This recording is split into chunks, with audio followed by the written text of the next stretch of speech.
எல்லாருக்கும் வணக்கம். நான் Hema Subramanian. Welcome to home cooking Tamil. இன்னைக்கு நம்ம ரெண்டு டிஃப்ரெண்ட்டான ஆனால் ரொம்ப டேஸ்டான ஸ்நாக் ரெசிபிஸ் தான் பார்க்க போகிறோம். நம்ம ஈவினிங் டீ டைம் ஸ்நாக்ஸ்க்கு ஏதாவது சூடாக சாப்பிடணும்னு நினைப்போம். இன்றைக்கி ரெண்டு அருமையான ஸ்நாக் ரெசிபிஸை நீங்கள் பார்க்க போகிறீங்க. ஒன்று நல்ல மிளகு வடை, சூப்பரான மிளகு வடை. நம்ம யூஸ்வலாக அது கோயிலில் கிடைக்கும், ஆனால் இப்போ நம்ம அதை வீட்டிலேயே நம்ம செய்யலாம். இன்னொன்று நம்ம எல்லாருக்குமே பிடிச்ச மைசூர் போண்டா. ரெண்டு பர்ஃபெக்டான ஒரு நல்ல ஸ்நாக்ஸ். ஸோ வாங்க இது ரெண்டும் எப்படி செய்கிறதுன்னு பார்க்கலாம்.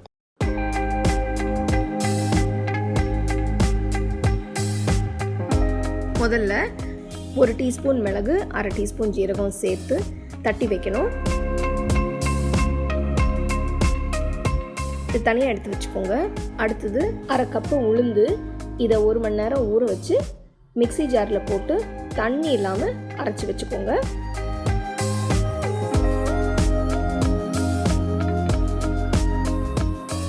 உளுந்து மாவு அரைச்சாச்சு. இப்போ பார்த்தீங்கன்னா அந்த மாவு நல்ல திக்காக இருக்குது. தண்ணி இல்லாமல் அரைச்சதுனால நல்லா திக்காக சப்பாத்தி மாவு மாதிரி இருக்கணும். ரொம்ப மையாக அரைக்கக்கூடாது. ஸோ இது எடுத்து தனியாக ஒரு பவுலில் போட்டு வச்சுக்கோங்க.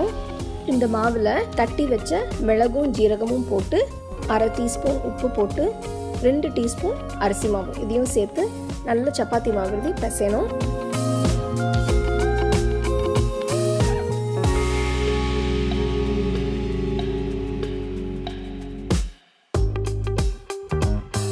பார்த்தீங்கன்னா மாவு நல்லா சேர்ந்து வந்திருக்கு. இது தனியாக எடுத்து வச்சுக்கோங்க. இப்போ வடை செய்ய போகிறோம். இதுக்கு நான் ஒரு பட்டர் பேப்பர் வச்சுருக்கேன். நீங்கள் வாழை இலை யூஸ் பண்ணிக்கலாம். நீங்கள் எது யூஸ் பண்ணாலும் ஃபஸ்ட்டு அதில் கொஞ்சம் எண்ணெய் தடவிக்கோங்க, இல்லைனா ஒட்டும்.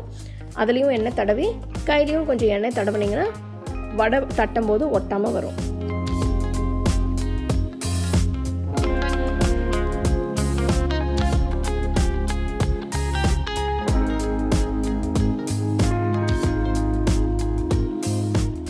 ஸோ கொஞ்சமாக மாவு எடுத்து பட்டர் பேப்பரில் போட்டு நல்லா ஃப்ளாட்டாக தட்டி நடுவில் ஒரு ஓட்டை போட்டு இப்போ பார்த்தீங்கன்னா நல்லா ஸ்மூத்தாக ஈஸியாக வந்துடும்.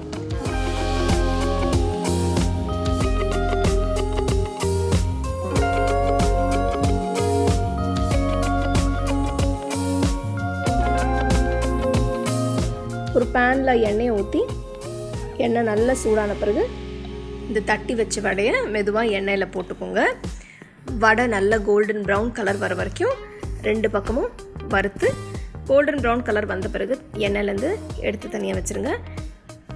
மற்ற வடை மாதிரி இது உடனே சாப்பிட முடியாது. கொஞ்சம் ஆறின பிறகு சாப்பிட்டிங்கன்னா நல்ல கிறிஸ்பியாக ரொம்ப அருமையாக இருக்கும். ஸோ மிளகு வடை எப்படி செய்கிறதுன்னு பார்த்தோம். கண்டிப்பாக உங்களுக்கு பிடிச்சிருக்கோன்னு நினைக்கிறேன். நீங்கள் கண்டிப்பாக இதை ட்ரை பண்ணி பாருங்கள். இந்த வடையை டப்பாவில் போட்டு வச்சிங்கன்னா நல்லா கிறிஸ்பியாக நல்லாயிருக்கும். இது சாயங்கால நேரத்தில் ஒரு ஸ்நாக் மாதிரி டீ காஃபி குடிக்கிற டைமில் கூட சாப்பிட்லாம்.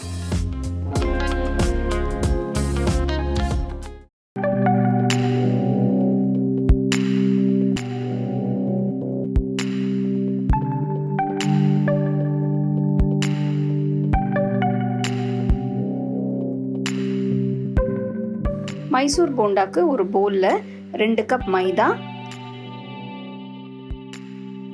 1/4 கப் அரிசி மாவு, 1/4 டீஸ்பூன் சோடா உப்பு, 1 டீஸ்பூன் ஜீரகம், 1 டீஸ்பூன் உப்பு இதெல்லாம் சேர்த்த பிறகு நல்லா மிக்ஸ் பண்ணிவிட்டு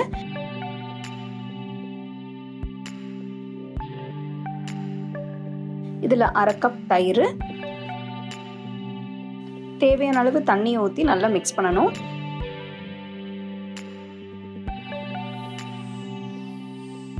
தண்ணி கொஞ்சம் கொஞ்சமாக சேர்த்துக்கோங்க. மாவு நல்லா கட்டியாக இருக்கணும்.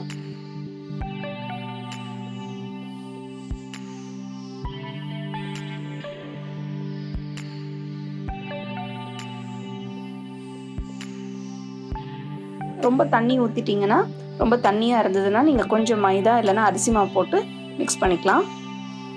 மாவு நல்லா மிக்ஸ் பண்ணியாச்சு, நல்லா சேர்ந்து வந்திருக்கு. இதில் பொடியாக நறுக்கின வெங்காயம் 1, 2 பச்சை மிளகா பொடியாக நறுக்கினது, 1 துண்டு இஞ்சி பொடியாக நறுக்கினது, பொடியாக நறுக்கின கருவேப்பிலை கொஞ்சம், பொடியாக நறுக்கின கொத்தமல்லி கொஞ்சம் இதெல்லாம் சேர்த்து நல்லா மிக்ஸ் பண்ணணும்.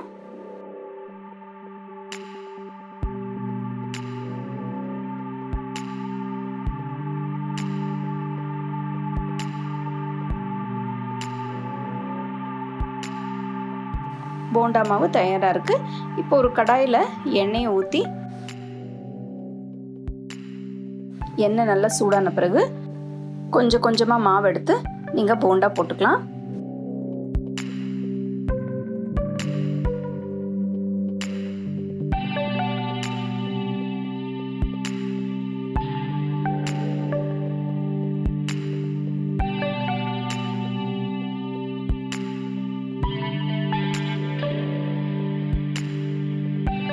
ஃப்ளேம் மீடியமில் வச்சு பொரிக்கணும்.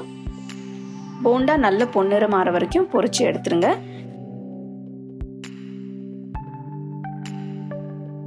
போண்டாவை நல்ல சூடாக தேங்காய் சட்னி வச்சு சர்வ் பண்ணிங்கன்னா ரொம்ப நல்லாயிருக்கும். போண்டாவோட தக்காளி சட்னியோ இல்லைன்னா புதினா சட்னி கூட வச்சு சாப்பிட்லாம். மைசூர் போண்டா ரொம்ப சீக்கிரமாக செய்கிற ஒரு ஸ்நாக். கண்டிப்பாக உங்களுக்கு இது பிடிச்சிருக்கும்னு நினைக்கிறேன். நீங்கள் வீட்டில் ட்ரை பண்ணி பாருங்கள். அருமையான மிளகு வடையும் நல்ல சூப்பரான மைசூர் போண்டாவும் எப்படி செய்யுதுன்னு பார்த்தீங்க. ஸோ இது ஒரு பர்ஃபெக்டான evening tea time snacks. So கண்டிப்பாக இது ரெண்டுத்தையும் நீங்கள் ட்ரை பண்ணி எப்படி இருந்ததுன்னு எனக்கு சொல்லுங்கள்.